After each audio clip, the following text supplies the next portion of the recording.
Hello everyone, I'm Daniel Saul, host of the Daniel Saul Show, and I'm back here with another video for y'all guys once again. So basically, we all saw the Lakers game the other night. We all saw game one, we all saw game two of the Warriors series. First, I'd like to congratulate the Lakers on winning against the Grizzlies.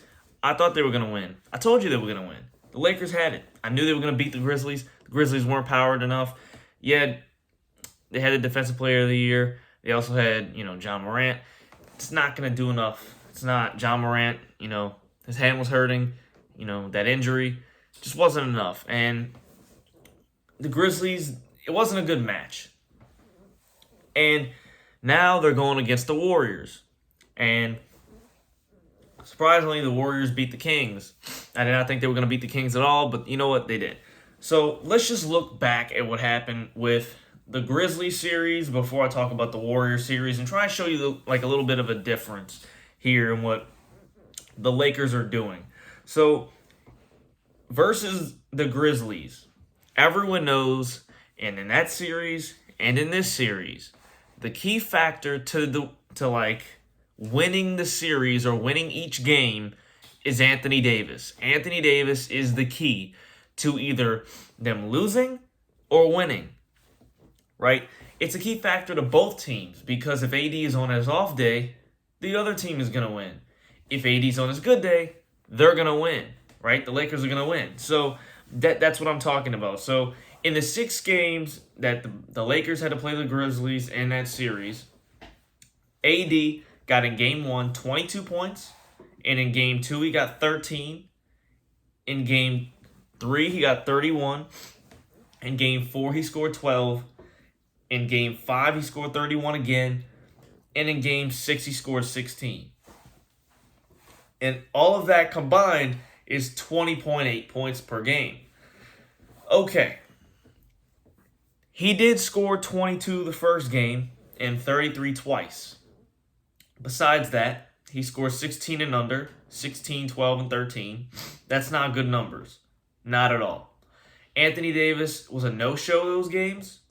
And as far as I'm concerned, those games are very I'm surprised he won game 6 because he scored that low, especially with Rui Hachimura, who scored 6. And Rui is a big factor in the Lakers' success as well.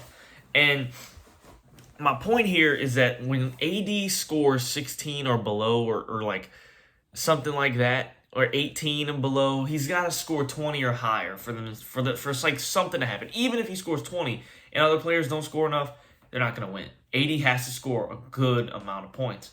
And I know y'all are like, well, Anthony Davis is always getting hurt but he has that talent, right? It's not about him getting hurt because he's not hurt. He's fully healthy. He has the talent of scoring 30 every night. So when he doesn't, there's a problem. And I'll run through the list of the other players, the main factor, the main key players, because it's AD, LeBron, Rui, D'Lo, and AR. And when you look at AR's points throughout the 6 games that they played, he scored 23 the first game, 12 the next game, 13 the next game, 23 the next game, 17, 11. That's 16.5 points per game. He scored 23 twice, 17 once. Besides that, he scored 11, 12, and 13. That's not good numbers either. He's got to score 17 plus. 17 plus. He has to. He has to score 17 plus. And I guarantee you, if he scores 17 plus in this series, that's another big factor. So that's what I'm going to do. So 17 plus for AR, right? So 17 plus for AR. Then you look at AD. AD averaged 20.8 points last game. Really should be 25 points per game. So if he gets 25 plus in the series, AD gets 25 plus, right? Then LeBron. LeBron averaged 22 points last series against the Grizzlies, 22.2 points. He got 21 the first game, 28 the second game, 25 the third game, 22 the fourth game, 15 the fifth game, and then 22 the sixth game. So he's, besides game 5, he was scoring in the 20s the whole time. So he's staying consistent. He's the only player, it is LeBron, but he is the only player on the team that seems to be playing consistently. Because When you look at Rui's, he scored 29 in the first game. 29!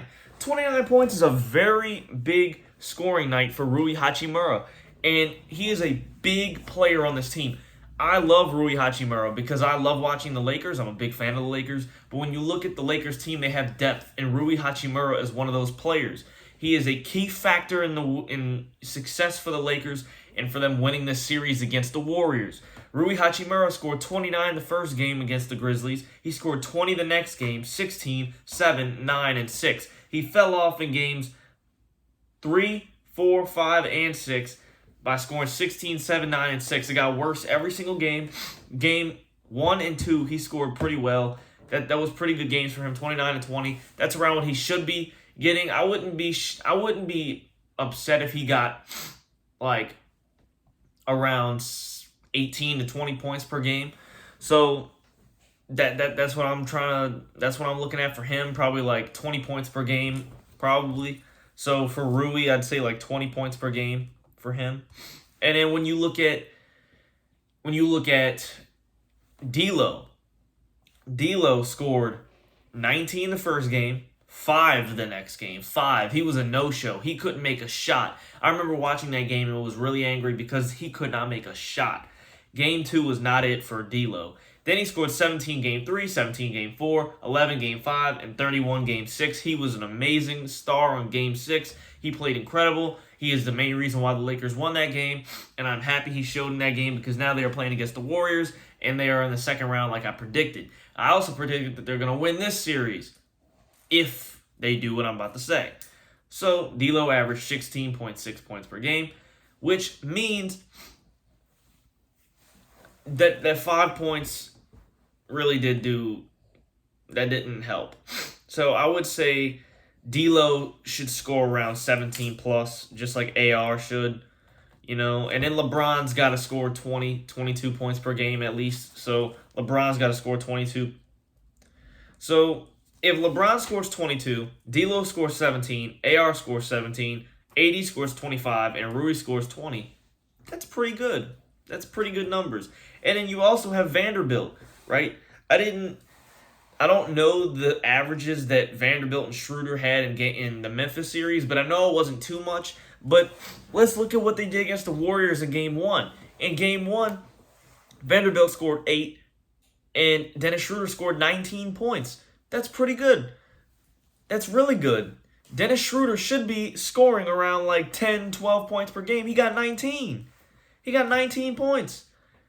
He was a very good player that night, and he actually played to his fullest potential, and he was a big factor. Another reason why he scored that many points is because he got to the free throw line that many times. He also can draw fouls and make plays like anybody else can. He is a very good player, and he can do that on any given night. But last night, in Game 2, he scored 4 points.